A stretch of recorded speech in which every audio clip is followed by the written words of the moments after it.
welcome to my channel. My name is Willow Rose Moon Dancer and I make videos here on YouTube about Wicca. Today I want to talk to you about Valentine's Day and its pagan roots. So I'm going to do a general overview and then we'll dive into it.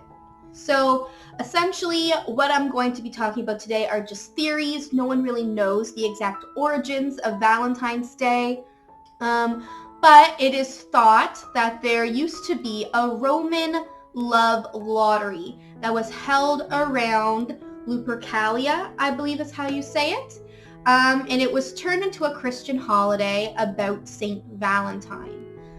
It was around 500 CE that the Pope decided that the lottery of saints would be more appropriate, and then they, instead of selecting love partners from a jar.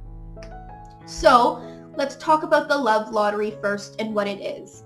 So essentially, in early Rome during February, they celebrated Lupercalia, which was a festival honoring the birth of Romulus and Remus, who were the twin founders of the city.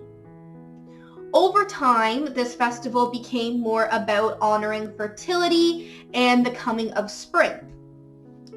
What would happen is there would be young women who were looking for love, would put their names into this urn, and then young eligible men would come and pull out names, and whatever your match was, you would spend the festival with that person and maybe even longer.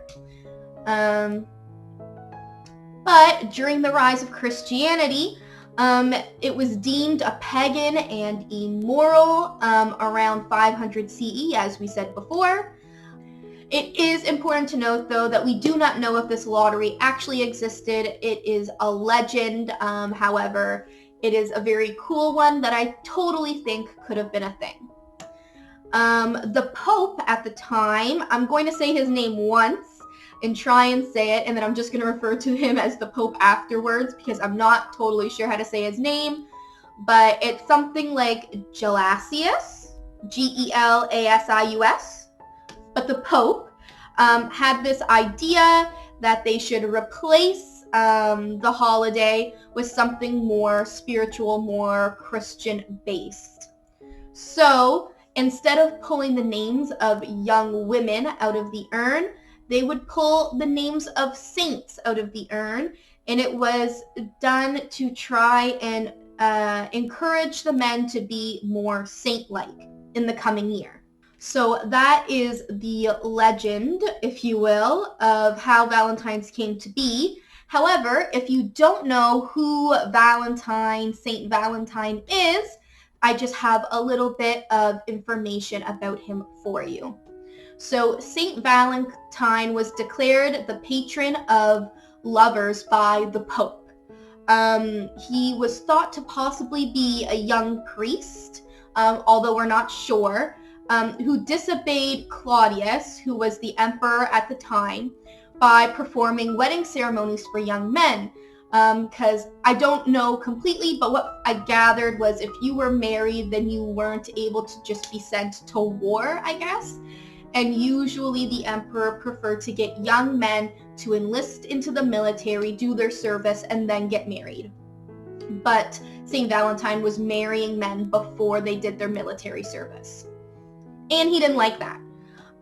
So he was imprisoned and was set to be executed. While he was in prison, though, it is said that he fell in love with a woman, possibly the jailer's daughter. And right before he was executed, legend has it that he sent her a letter signed "From your Valentine." No one knows if that is actually true or not, but I think it's a pretty cool story, and it would be pretty cool if that was how it actually happened. But yeah, that was just a little short video to give you some insight about the day and its possible pagan roots. I hope you enjoyed. Make sure you check out my Instagram at Willow Rose Moon Dancer so you can stay up to date with me in my everyday life. Leave a like down below if you like videos like this one where I tell you about the pagan roots of different holidays. And lastly, don't forget to subscribe because I make videos every Tuesday, every Thursday, and every Sunday. And until next time, blessed be.